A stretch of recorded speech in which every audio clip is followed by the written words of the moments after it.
Hey, this is part 2 of chapter 3.1, the distributive property.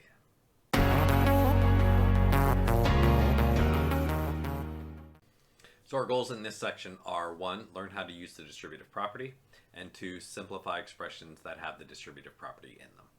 One quick note, you're going to hear me say the word quantity a bunch of times.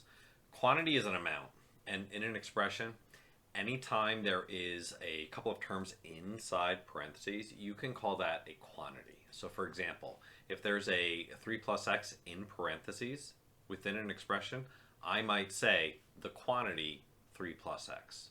So just keep in mind what that means as I go through this. So we have to do a quick review of order of operations before we get into the distributive property. Because the distributive property is going to seem like we're not following order of operations. But there's a reason for that. Okay, so first, order of operations. P stands for parentheses and grouping symbols. E for exponents. The M and the D is multiplication and division from left to right. And the A and the S are addition and subtraction from left to right. For example, in this equation here, or expression rather, we have 2 times the quantity 3 plus 5. So we do what's in parentheses first. We add the 3 and the 5 and we get 8. And then we multiply 2 times 8. We get our final answer, 16. So we add and then multiply. But I want to show you that that's not really the only way to solve this problem. What if we took the same problem, 2 times the quantity 3 plus 5, and I multiplied the 2 times 3 and the 2 times the 5 as well. So this is the 2 that's outside the parentheses. So that gives me the expression 2 times 3 plus 2 times 5. And in this instance, I would multiply first. 2 times 3 is 6. 2 times 5 is 10. And when I add 6 plus 10, I get 16. It's the same answer.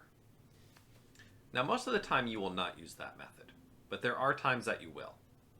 If all of the terms in an expression or an equation are numbers, you're always going to do the order of operations. You're always going to do what's in the parentheses first, and then you would do what is outside the parentheses after that. However, take a look at this expression. I have 2 times the quantity n plus 5. Well, order of operations tells us, hey, add n plus 5 first. But you can't do that because we have no idea what n is. So what I can do is look at it a different way. So let's think back. We know that if you just have a number in front of a variable, that tells you how many variables you have. So 2n is the same as n plus n. So if there's a 2 in front of a quantity in parentheses, what that means is 2 times the quantity n plus 5 is like an n plus 5 plus another n plus 5. That 2 tells me how many n plus 5s I have. If 3y is y plus y plus y, then 3 times the quantity 4 minus y is 4 minus y plus another 4 minus y plus a third 4 minus y. The number in front tells me how many of each quantity I'm adding. So here we go. Stick with me. If 2 times the quantity n plus 5 is just like an n plus a 5 plus an n plus a 5, and if I have n plus 5 plus n plus 5, well then I don't really need the parentheses because I'm all just adding there. So that's the same as n plus 5 plus n plus 5. And if I'm adding, I can use the commutative property. So what I could do is I could take that n plus 5 plus n plus 5 and rewrite it as n plus n plus 5 plus 5. Finally, well, n plus n, that's a 2n, and 5 plus 5, well, that's 10. So the simplified expression is 2n plus 10. Therefore, 2 times the quantity n plus 5 is equal to 2n plus 10.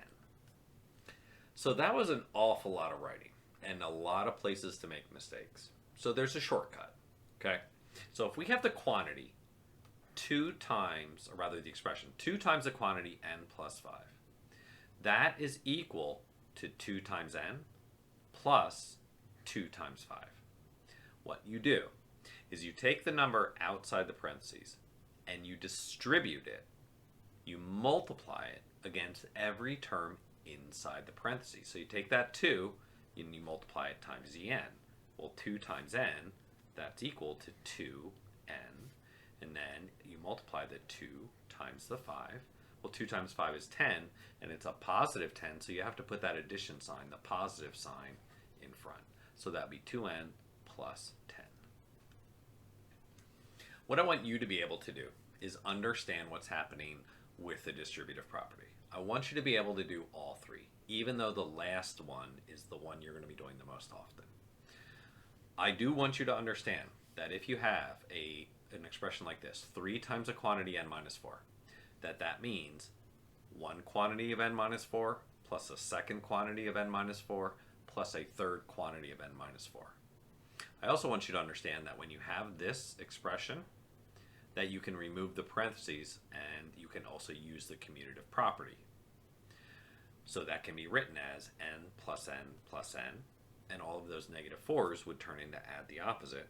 So that would be plus a negative 4, plus a negative 4, plus a negative 4. And then you could combine your n's to be 3n and add your negative 4s to be a negative 12. I also want you to, number 2, be able to look at this as 3 times n plus 3 times negative 4, which simplifies to 3n minus 12. As you get better with this, most of the time you're going to use the shortcut method. You're just going to kind of draw your lines there if you need them as a reminder and say, well, I'm doing 3 times n, so that's a 3n, and 3 times negative 4, well, that's a negative 12. Now, one of the major reasons we want to use the distributive property is because it's a really handy shortcut. So if you have 9 times the quantity x plus 3, I could certainly write this out as x plus 3 plus another quantity of x plus 3 plus, and I'd have to do that 7 more times. When you have really large coefficients, it's not going to make sense to write that out. So the shortcut, like I said, really comes in handy here.